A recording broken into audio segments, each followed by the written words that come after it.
If I told you that your brain is physically different today than it was yesterday, would you believe me? Not metaphorically different, not emotionally different, structurally different. The very tissue inside your skull has already changed since the moment you woke up this morning. Every conversation you've had, every memory you recalled, every emotion you felt, quietly reshaped your brain in real time. And once you understand how this works, it becomes impossible to see yourself the same way again. For most of human history, we believe the brain was fixed. You were born with a certain amount of intelligence, emotional capacity, talent, discipline, focus, and resilience, and that was largely it. If something broke, declined, or failed, the assumption was simple. It was permanent. But modern neuroscience has uncovered something extraordinary. The brain is not a static machine. It is a living system that continuously rewires itself in response to experience.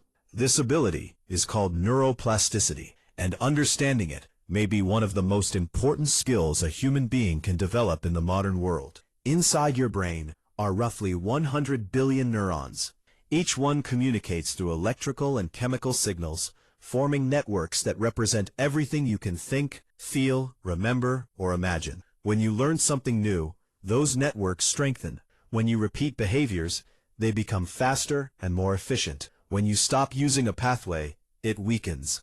Your brain is not designed to preserve who you were. It is designed to adapt to who you are becoming. This is why trauma can shape someone for decades.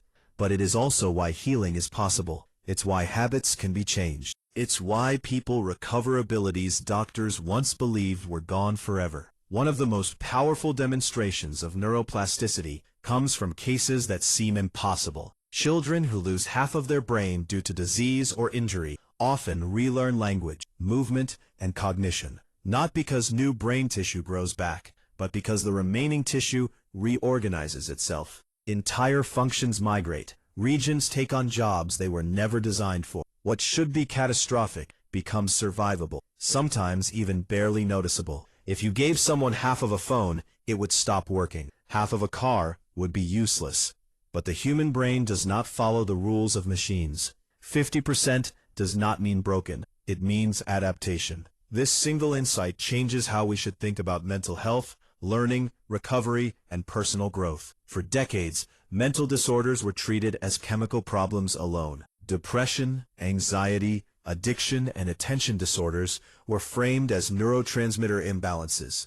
The solution was to correct the chemistry with medication. And while medication has helped millions, it also revealed a limitation in our understanding. If the brain were truly fixed hardware, these treatments would work consistently. Yet many people experience partial improvement or none at all. What neuroscience began to uncover is that these conditions are not simply chemical shortages.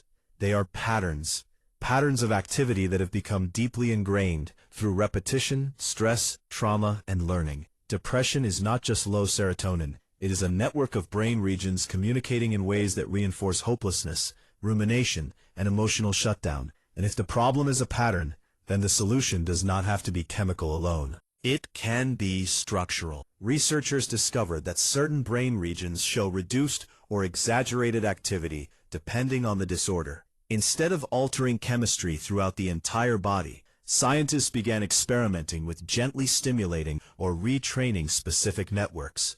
Over time, these areas began to function more normally, not because drugs were forcing them, but because the brain was learning a new baseline. This insight gave rise to technologies like non-invasive brain stimulation and neurofeedback. But the deeper lesson goes far beyond medical devices. Your brain is constantly rewiring itself, whether you guide it or not. Every habit you repeat strengthens a neural loop. Every emotion you rehearse becomes easier to access. Every thought pattern you revisit becomes more automatic. Anxiety becomes faster. Confidence becomes slower. Or the reverse. Not because of fate, but because of training. Neuroplasticity is neutral. It does not judge whether a pattern is healthy or destructive. It simply reinforces what is used most often. This is why awareness becomes power. When you understand that attention is a form of training, everything changes. What you dwell on, what you replay, what you imagine, and what you avoid all shape your nervous system. Your brain learns not from intention, but from repetition. This also explains addiction more clearly than willpower ever could. Addiction hijacks learning systems meant for survival. Substances and behaviors flood the brain with reward signals, teaching it that the substance is essential. Over time, the craving network strengthens until it operates automatically. But neuroplasticity also offers a path out. Studies show that when individuals can observe their own brain activity in real time and learn to regulate it, those craving networks weaken. The brain is not forced to change, it learns to. This concept extends beyond illness. It applies to everyday life in ways most people never realize. Focus is a trained circuit. So is distraction. Self-control is not a personality trait. It is a network that strengthens with use. Emotional regulation is not something you either have or don't. It is learned behavior embedded into neural architecture. Even your sense of identity is partially plastic. The stories you tell yourself repeatedly become encoded as expectation networks. When someone says, "That's just who I am," neuroscience quietly replies, "Only because you keep rehearsing it." Perhaps one of the most fascinating expressions of neuroplasticity comes from sensory substitution. When one sense is lost, the brain does not leave that territory unused. In blind individuals, visual cortex becomes active during touch and sound. In deaf individuals, auditory regions activate during visual communication, like sign language. The brain does not care how information arrives. It cares only that information arrives.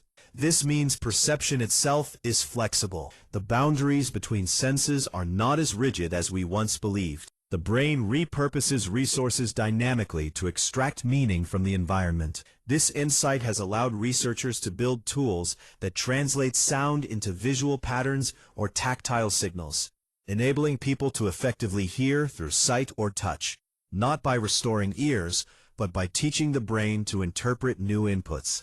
The lesson is profound. The brain is not limited by original design. It is limited only by exposure and training. When people hear about neuroplasticity, they often ask whether it declines with age. The truth is nuanced. Plasticity does decrease in speed over time, but it never disappears.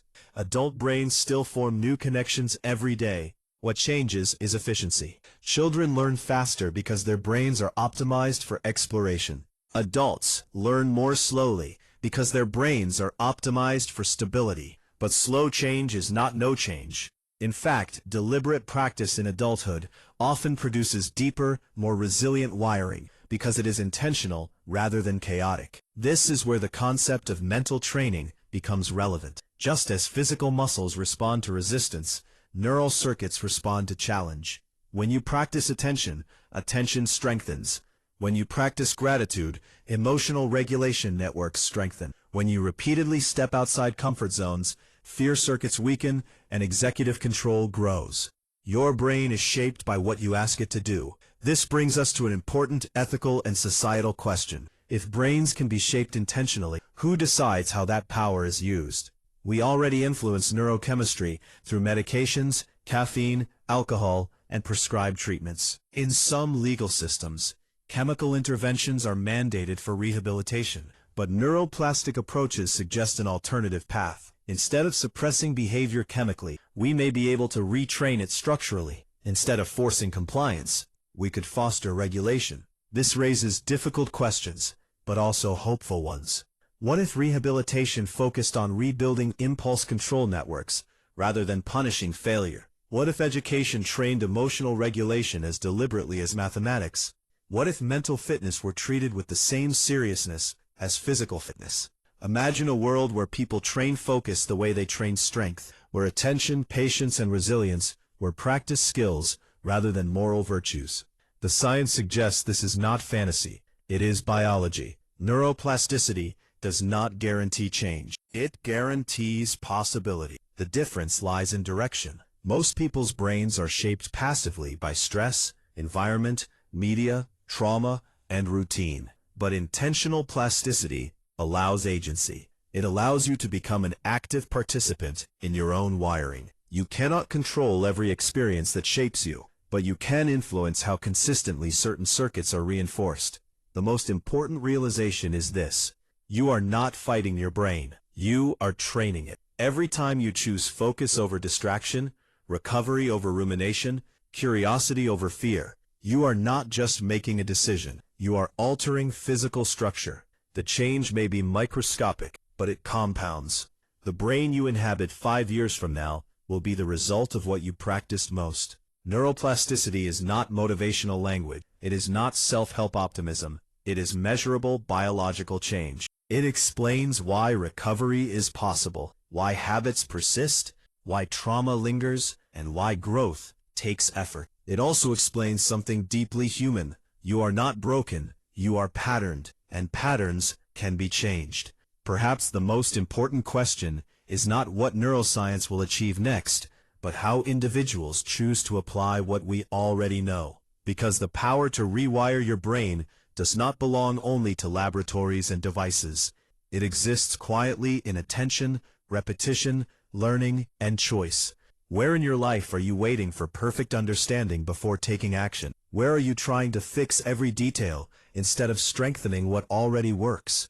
Your brain does not require perfection to change. It requires direction. And once you understand that, transformation stops being mysterious. It becomes inevitable, because every moment you live is teaching your brain who you are. The only question is whether you are teaching it intentionally or leaving it to learn by accident.